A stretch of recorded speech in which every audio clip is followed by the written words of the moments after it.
নমস্কার বন্ধুরা, কেমন আছো তোমরা সবাই? আশা করি সবাই ভালো আছো এবং সুস্থ আছো। আমিও বেশ মোটামুটি ভালোই আছি। শুভ সকালে নতুন আরেকটি ব্লগে তোমাদেরকে স্বাগতম জানিয়ে আজকের দিনটা শুরু করছি।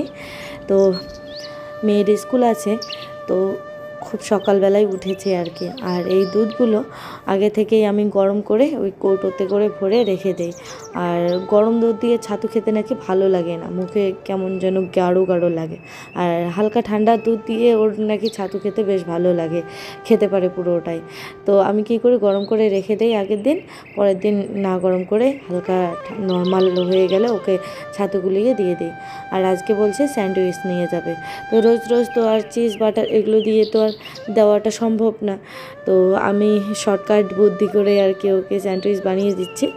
হালকা একটুখানি দেবো হচ্ছে সস, আর ওই ব্রেডটা একটুখানি বাটার দিয়ে ভেজে মাঝখানে এই ডিম পোস্টটা দিয়ে দেবো, ব্যাস হয়ে যাবে। আর আমার গলাটা কেমন ঢ্যাকঢারা লাগতেছে না, এই হচ্ছে পরিস্থিতি। গলাটা ঠিক হচ্ছে না ঠিকঠাক মতো। তো যাই হোক, আজকের ওয়েদারটা কিন্তু বেশ সুন্দর দিয়েছে। মনে হচ্ছে যে হালকা বৃষ্টিও হতে পারে, আবার নাও হতে পারে, এদিকে কোনো ঠিকঠাক নেই। আকাশ মেঘলা করে কিন্তু বৃষ্টি হয় না সেরকম। কালকে রাত্রিবেলা হয়েছিল, আজকে এখন কী করে ওয়েদারটা একটু ঠান্ডা আছে, শীতল আছে। এই কয়েকদিন যেমন চারাং বাড়াং করে সূর্য উঠে একদম মাথার উপরে সকাল 6টার মধ্যেই মনে হচ্ছে যে গরম দিচ্ছে। সকালবেলা উঠেই দেখি ট্যাঙ্কির জল গরম হয়ে গেছে, তাহলে ভাবা যায় কি অবস্থা। তো এসিটা আনার পরে অবশ্য অনেকটাই আমরা স্বস্তি পেয়েছি। তাও কোথায়, রান্নাবান্না তো মহিলাদের করতেই লাগবে, বাড়ির আমি একাই রাঁধুনি। তো রান্নাঘরেই সময় আমার অনেকটা সময় কেটে যায়, তো অনেক কষ্ট করে রান্নাবান্নাও করতে হয়। তো যাই হোক, এটাই জীবন আমার, এর বেশি কিছু চাওয়ারও নেই, কারণ অতটা আমার নয়, অকাত নয়। তাও আমি না চাইতে অনেক কিছুই পাই। তো যাই হোক, এখন টিফিন বাটিটা, যেটা লম্বা টিফিন বাটি, সেটার মধ্যে আমি পান রেখেছি, তাই নিয়ে মেয়ে কিন্তু অনেকটা রাগারাগি করেছে। এই ছোটো টিফিন বাটিটার মধ্যে ঠেসে ঠেসে দিয়ে দিচ্ছি, কী যে বলে। তো পেয়ারা এনেছিলাম কালকে, এই পেয়ারাটা একটু কেটে ওকে দেবো খেতে। তো টিফিন বাটিতে দেখলাম যে আর হবে না, ওকে খেতে দিলাম, ও বলছে যে খাবো না। তো একটু একটু জোর করে খাইয়ে দিলাম। আর সকালবেলা না ফল একটুখানি কিন্তু টক টক লাগে, যতই ছাতু টাতু খাক না কেন, ভাত খাওয়ার পরেই ফলটা ভালো লাগে। আর মেয়ে সকালবেলা উঠে বলছে যে আমার রুমাল নেই, রুমাল হারিয়ে গেছে। তো আমারও মাথায় ইনস্ট্যান্ট বুদ্ধি আসলো, ঘরে কাপড় ছিল, রুমালের সাইজে কেটে নিয়ে মুড়িগুলো সেলাই করে দিলাম। সেলাই করে দিলাম।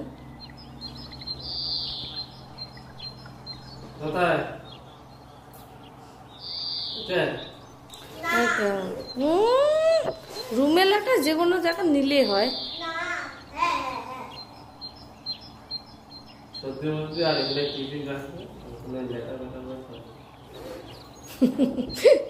কি ওই চিজের কাজ করবে, চিজ মিওনিজ।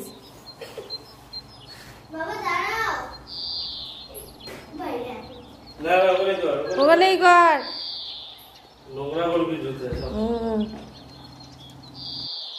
মেয়ে স্কুলে যাওয়ার পর একটুখানি নিঃশ্বাস নেওয়া যায়, তারপরে আবার শুরু হয় মেয়ের বাবার খাবার জোগাড় করার পালা। তো আমি জল বসিয়ে দিয়ে এই দিকটা চলে আসলাম ব্যালকনির দিকে। তো দেখছি যে ভালো ফুল ফুটেছে, তো ফুলগুলো একটুখানি ক্যামেরাবন্দি করে নিচ্ছি। আর এই গাছগুলো দেখো অনেকটাই কিন্তু হেলদি হয়েছে, অত যত্ন না করার পরেও। আর কিছু গাছ রেখেছি ছাদে, যেগুলোর ঘরে থাকতে থাকতে আকার একদম বেআকার হয়ে গেছে সেগুলো। আর অ্যালোভেরার গাছটা দেখো ধুলোই ভর্তি হয়ে গেছে, গাছের পাতাগুলো মুছে দিতে লাগবে, গাছগুলোর যত্ন নেওয়াই হয় না। তো যাই হোক বন্ধুরা, অবন্তিকার বাবার ভাতটা আগে রেডি করে দেই, খাবারটা। তো জল বসিয়ে দিয়ে গেছি, চালটাও ধুয়ে রেখেছি, ভাবলাম যে কয়েকটা আলু সেদ্ধ দেই। তো জল পুরো হিট হয়ে গেছে, তো আমি গ্যাসের ফ্লেমটা একটুখানি কমিয়ে দিয়েছি। আলুগুলো আগে কেটে নেই। আলু সেদ্ধ দেওয়ার কথা ছিল না, তো ভাবলাম যে সকাল সকাল আর কোনো কিছু করব না, আলু সেদ্ধটা দিয়ে দেই। আর রাতের একটুখানি তরকারি আছে, ওটা দিয়ে খেয়ে যাবে অবন্তিকার বাবা, আর আমরা না হয় আলু সিদ্ধ আর যেটুকু তরকারি বাঁচবে সেটুকু দিয়ে খেয়ে নেব সকালবেলাটা আর কি। তাও যদি খেতে ইচ্ছা না করে কারো, তাহলে অন্য কিছু ব্যবস্থা করতে লাগবে। তো চালটা বসিয়ে দিয়ে চলে গেলাম ছাদে। সকাল সকাল ছাদে এসে এই যে জামা কাপড়গুলো রাত্রিবেলায় ধুয়ে রেখে দিয়েছিলাম, এগুলো এখন মেলে দিচ্ছি। ওয়েদারটা যেহেতু খারাপ, সেহেতু সময় লাগবে মানে বেশি শুকাইতে। আর যদি ওয়েদার ভালো থাকে 11টা 12টার ওইদিকে দিলেও কিন্তু শুকিয়ে যায় জামা ঝটপট।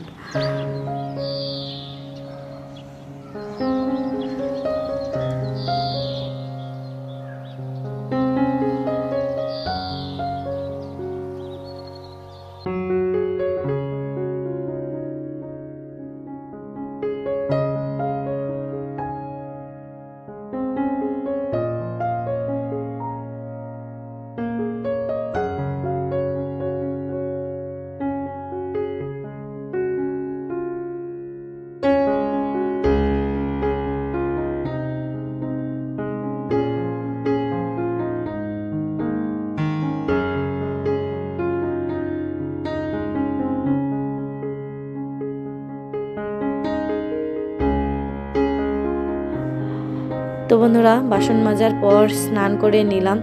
সত্যি সত্যি আর ভাত খেতে ইচ্ছা করলোই না, তো আমি স্যান্ডউইচ বানিয়েছি আমাদের মানে দু বোনের জন্যই আর কি। এবার চিজ, বাটার, মিওনিজ সব কিছুই দেওয়া হয়ে গেছে, ডিম দিয়ে, সবজি শুধু দেইনি। ঘরে ব্রেড ছিল 6খানা, তো আমি 3টা স্যান্ডউইচ তো বানিয়ে নিলাম। তো 3টা তো লাগবে না, একটা একটা করেই কিন্তু হয়ে যায়। আর একটা আবার একটার জন্য রেখে দেবো, তো না রেখে বানিয়ে ফেললাম। এখন না খেতে পারলেও পরে খাওয়া যাবে। মেয়ে হয়তো এসে ভাত টাত খাওয়ার পর অন্য কিছু খেতে চাইবে, তখন একটা খেতে পারবে। তো যাই হোক, খাওয়া দাওয়াটা শুরু করে দিলাম।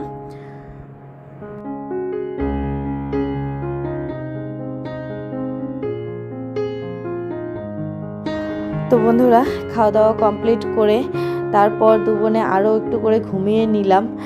নেওয়ার পর মেয়েকে যখন স্কুল থেকে আনার সময় হয়ে গেছে, তখন উঠে আবার গেছিলাম ওকে আনতে। তো ওকে নিয়ে আসার পর ও গেল, অবন্তিকা গেল স্নান করতে। আমরা এখন দুপুরের মানে সবজি রান্নার ব্যবস্থা করছি। আজকে রান্না করব হচ্ছে পেঁপে, তারপর আলু, কুমড়া, একটুখানি সয়াবিন দিয়ে ঘন্ট মতো। ঝোল করছি না, কারণ মাছ আর মাংসটা আমরা খাচ্ছি না বর্তমান, যার কারণে। আর মাছ মাংস ছাড়া এই পেঁপে বলো, তারপর কি বলে চাল কুমড়া বলো, ঝোল কিন্তু খাওয়াটা একদম অসম্ভব হয়ে দাঁড়ায়।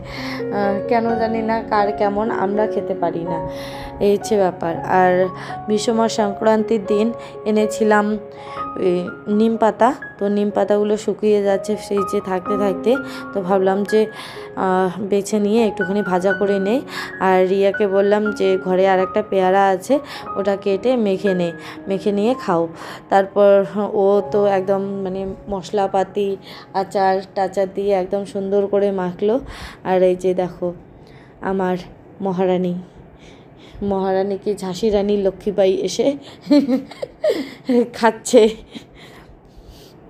বসে বসে। তবে আমার অবন্তিকাও কিন্তু ঝালাঝালি মানে যে কোনো ফল, শশা কোনো কিছু এনে যদি ঘরে রাখে, ও কিন্তু মশলাপাতি দিয়ে সুন্দর করে ঝালিয়ে নিয়ে আসে, বলে কি মা খাও। কিন্তু আমার ওর ঝালানো দেখে মানে কি বলবো, গায়ের রমরমই উঠে যায়। এত পরিমাণে লঙ্কার গুঁড়া দেয় না, আর তেল এত পরিমাণে দেয়, একদম মনে হয় যেন তরকারির ওই যে কষা মাংসের যেরকম তেল ভেসে ওঠে, ওই রকম একদম পরিস্থিতি হয়ে যায়। ও ওই রকম করে খায়। কি করি বলো তো, আমাকে বলেই না, আমি যখন ঘুমিয়ে যাই তখন ও ওগুলো করে, আকাটি বিকেটি কামাই। তবে যাই করুক, আমি যখন ঘুমিয়ে যাই তখন আর ও এখন আমাকে অত ডিস্টার্ব করে না। আর ওই আগে কি হতো, একটুখানি ঘুমাতাম, বলতো আমাকে খিদা লাগছে ওঠো, ওই ঘুম মানে কাঁচা ঘুম রেখে ওকে মানে উঠে তারপর কিছু না কিছু ওকে খাবার রেডি করে দিতে লাগে। ফির আবার গিয়ে শুই, বলে কি আমাকে জল ভরিয়ে দাও, মানে বিভিন্ন ধরনের। আগে ওকে নিয়ে আমার ঘুম হতো না, এরকম পরিস্থিতি। এখন কিন্তু অনেকটাই আমি শান্তিতে আছি, এখন ও নিজের কাজ নিজে করে নেওয়ার চেষ্টা করে। তোর কি আঁকা রয়েছে, একটা বাচ্চা মানুষ করতে যে কত ঘুম, কত কাজ, কত কি কি যে স্যাক্রিফাইস করতে লাগে সেটা একটা মাই বোঝে। ওল্লে কাটা দিয়ে না চুল ছিঁড়িস বেলে। কড়াইটা গরম করে তেল দিয়ে পেঁয়াজ দিয়ে ও ঘরে চলে গেছিলাম অবন্তিকাকে ওই রাবারগুলো দিতে গিয়ে ভুলে গেছিলাম যে আমি কড়াইতে পেঁয়াজ দিয়ে এসেছি। তো এসে দেখি যে একটু বেশি ভাজা হয়ে গেছে। তো যাই হোক, মশলাটা করে রেখেছিলাম। তো আজকে জিরার গুঁড়া শেষ হয়ে গেছিলো, তো জিরা একটু বেটে নিয়েছি, তার সঙ্গে আদা রসুন পেঁয়াজ, আর পেঁয়াজ দিইনি, আদা রসুন দিয়েছি আর টমেটো দিয়ে বেটে নিয়েছিলাম। তারপর আমি শুকনো দিয়ে দিয়েছি হচ্ছে ধনে গুঁড়া, শুকনো লঙ্কার গুঁড়া, লবণ হলুদ দিয়ে ভালো করে মশলাটাকে কষিয়ে, আর এই যে কুমড়া বলো, তারপর আলু, তারপর সবজিগুলো আর কি ভেজে নিয়ে রেখে দিয়েছি আলাদা করে। তারপর ওই সবজিগুলো এর মধ্যে দিয়ে দিলাম। দিয়ে দেওয়ার পর ভালো করে আবারও কষিয়ে নিয়ে জল দিয়ে দেব। জল দিয়ে সেদ্ধ করে লাস্টে একটুখানি দেবো হচ্ছে তোমার গরম মশলা। তো এরকম করে খেতে বেশ ভালোই লাগে, তোমরাও ট্রাই করতে পারো। আর দেখো, বড়াটা মাখতে গিয়ে আবার তলার দিকে লেগে গেছিলো। তো আজকে তেল একটুখানি কম দিয়েছি সবজিতে, তো যার কারণে দেখো এরকম হচ্ছে বারবার। তো যাই হোক, কোনো ব্যাপার না, তলার দিকে একটুখানি লেগে গেছিলো, তো আমি কড়াইটাই চেঞ্জ করে দিলাম আর কি। তো তাতে করে পোড়া পোড়া গন্ধটা আর আসবে না। তো এই কড়াইটার মধ্যে এখন বড়াগুলো ভেজে নিচ্ছি। তো বড়া হচ্ছে ইয়ের ডালের, কি বলে, মটরের ডালের। পৌষ সংক্রান্তি বলছি, বিষমা সংক্রান্তির দিন নিয়ে আসা ছিল মটরের ডাল। তো সেই ডালগুলো সেদিন রান্না করেছি, কিন্তু অতটা খেতে আমার ভালো লাগেনি। তো যার কারণে ভাবলাম এগুলো ডাল করে খাওয়া যাবে না, এগুলো বড়া করে খেলেই ভালো লাগবে। তো তার সঙ্গে কয়েকটা মুসুর ডালও আর কি অ্যাড করে দিয়েছি, একটুখানি আদা দিয়ে বেটে নিলাম, তারপর পেঁয়াজ আর কাঁচা লঙ্কা লবণ হলুদ দিয়ে মেখে নিয়ে বড়া করে নিচ্ছি। আলাদা আর কোনো মশলাই দেইনি এর মধ্যে। সিম্পল বড়াও কিন্তু কখনো কখনো খেতে ভালো লাগে। তো কখনো কখনো বলতে আমি বড়া টড়া করলে মানে সিম্পলি রাখার চেষ্টা করি। মাঝে মধ্যে মনে হয় যে একটু মশলা দিই, দেখি ফ্লেভারটা যদি অন্যরকম হয়। মাঝে মাঝে মনে হয় যে দোকানের মতো টেস্টি করব। দোকানে কি হয় বলো তো, মানে ভাজা তেলগুলো রেখে দেয়, ওই ভাজা তেলে লবণ তেল মশলা আর কি থেকে যায়, ওই ভাজা তেলে আবার বড়া করে, তো টেস্টটা কিন্তু অন্য রকম আসে। বাড়িতে ফ্রেশ তেলের বড়া টড়া করলে অতটাও টেস্ট আসে না, এই হচ্ছে পরিস্থিতি। তো যাই হোক, যেটুকুনি বড়া লাগবে সেটুকুনি করে নিলাম, বাদ বাকিগুলো ফ্রিজে একটা বাটিতে করে ঢেকে রেখে দিচ্ছি। যখন খাবো তখন আর কি গরম গরম ভেজে নিতে পারবো। কি বললে? কালকেই কিনছে লবণের প্যাকেট, হ্যাঁ, বাড়ি এসে বের করে দেওয়া দেবি নেই, ব্যাগেই ছিল। আর আজকে নিয়ে গেছে সারাদিন, ব্যাগে করে করে নিয়ে বেরিয়েছে, লজ্জাও নেই। আসি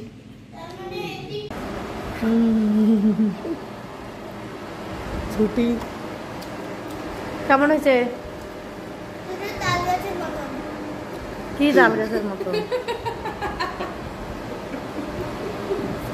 তাল গাছ হয়েছে কিতে? নাই হয় তাল গাছ।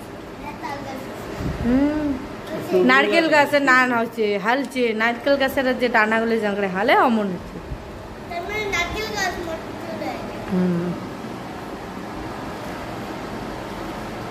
বলিয়ে কেমন হয়েছে তরকারি? না হিন্দিতে কবার চাইছো? এত সুন্দর তরকারিগুলো এমন করে ইয়ে করলেন, সমিন্দা আর জীবনে মোর হাতে ভালো বানায়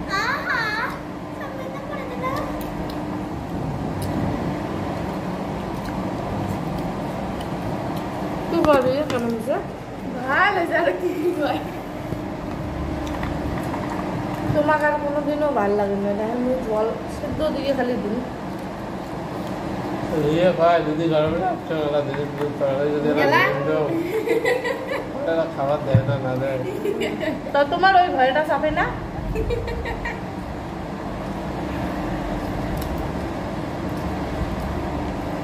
হ্যাঁ তুমি ওটা কে দেখো এটা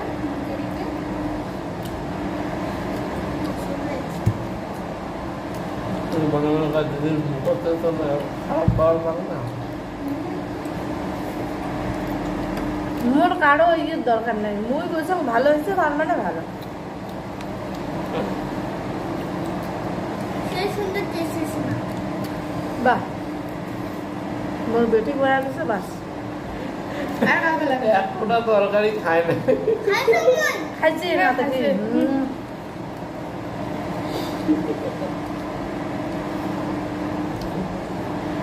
তো বন্ধুরা আজকের মতো ভিডিওটা এখানেই টাটা। সবাই ভালো থেকো, সুস্থ থেকো, সাবধানে থেকো। ভিডিওটি ভালো লাগলে লাইক কমেন্ট শেয়ার করে দিও। নতুন বন্ধু হলে চ্যানেলটিকে সাবস্ক্রাইব করে দিয়ে বেল বাটনটি ক্লিক করে দিও। টাটা।